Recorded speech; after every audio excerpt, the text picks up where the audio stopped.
Well, here it is. We've got the planning permission.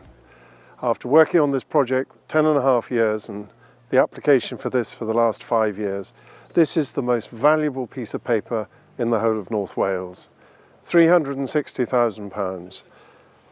Thank you to all our supporters who have donated towards this. This is a pivotal point in the project.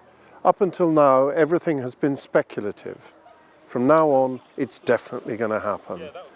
We're here on the formation of the new railway, on the flood defences in Bala.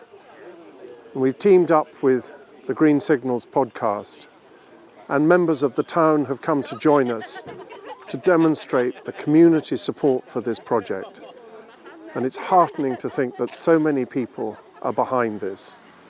And from here on, everything that we do is definitely going to make it happen. Oh, this project, we've been part of this project from the early days as a community, and we're really looking forward to taking the next step, really. You know, it's so important.